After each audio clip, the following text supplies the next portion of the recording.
Hello and welcome to the knowledge source. ISRO is working on green fuels like hydrogen peroxide for its rocket. तो आज के session में हम जानने की कोशिश करेंगे इसरो क्यों हाइड्रोजन पेरोक्साइड यूज करना चाहता है as a fuel for its rocket, क्या इसके पीछे रीजंस हैं और क्यों इसरो गगनयान मिशन में हाइड्रोजन पेरोक्साइड को यूज करना चाहता है एज ए फ्यूल। तो इस सेशन में हम ये सब कुछ डिस्कस करेंगे। तो चलिए स्टार्ट करते हैं। स्टार्ट करने से पहले मैं आपको बता दूं, आप हमारे टेलीग्राम चैनल और फेसबुक चैनल से आके जुड़ सकते हैं जिसके लिंक डिस्क्रिप्शन में मेंशन्ड है। तो देखिए, अभी इसरो की जो चीफ है उनका एक स्टेटमेंट आया है। उन्होंने बताया है कि इसरो वर्क कर रहा है to replace the existing dangerous fuel, और उसके लिए अभी रॉकेट सिस्टम में जो भी अभी एग्जिस्टिंग सिनारियो में जो भी फ्यूल यूज किए जाते हैं उसको रिप्लेस करके हाइड्रोजन पेरोक्साइड यूज करने की सोच रहा है इसरो। और इसी सिलसिले में अगर बात करें तो इसरो के जो चीफ है उन्होंने कहा, के सिवन जी ने यह कहा कि हम गगनयान मिशन जो अभी लॉन्च होने वाला था 2022 में, और मे भी इसको आगे डेट जो है इसको बढ़ाया जाएगा।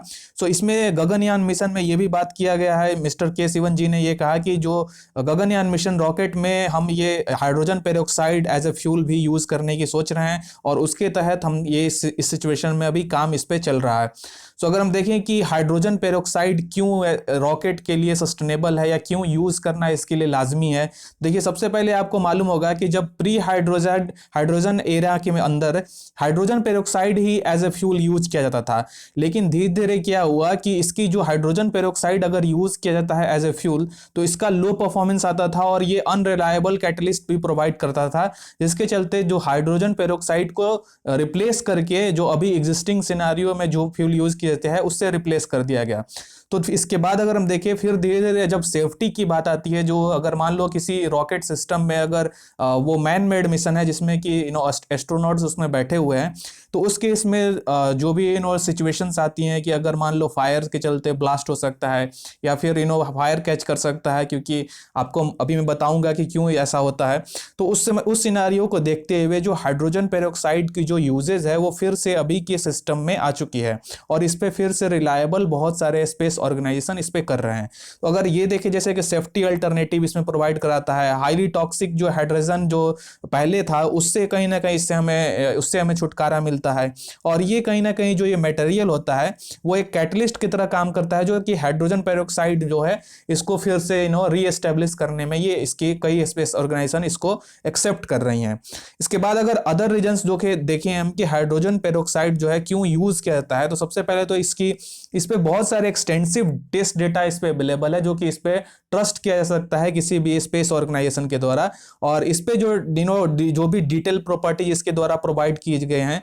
डिफरेंट स्पेस हेरिटेज में हमारा जब से ये स्पेस प्रोग्राम स्टार्ट हुआ है। और इसके साथ साथ जो इसकी स्टोरेबिलिटी है जो कि हाईली कॉन्सेंट्रेटेड हाइड्रोजन पेरोक्साइड है, तो इस सिनारियोज को देखते हुए जो अगर मैं बात करूं इसरो जो है हाइड्रोजन पेरोक्साइड को यूज करने की इसके लिए सोच रहा है। तो अगर देखें ये हाइड्रोजन पेरोक्साइड की ये जो फनेल शेप जो ये आपको दिख रहा है यहाँ पे, हाइड्रोजन पेरोक्साइड यहाँ पे देखिए जैसे हाइड्रोजन पेरोक्साइड रिजर्वोयर है, यहाँ पे वार्ड मिक्सचर यहाँ पे मिक्स होता है कैटलिस्ट रिजर्वोयर के साथ, और फिर ये रिएक्टर में मिक्स होने के बाद नोजल के थ्रू ये जब थ्रस्ट पैदा करता है तो न्यूटन्स थर्ड लॉ के थ्रू ये रॉकेट जो ऊपर जाता है। तो इसमें अगर हम देखें हाइड्रोजन पेरोक्साइड जो है इसी के सिनारियोज को देखते हुए अभी इसरो इसके बारे में hydrogen peroxide as a fuel सोच रहा है, एज ए यूज किया जाए गगन मिशन में।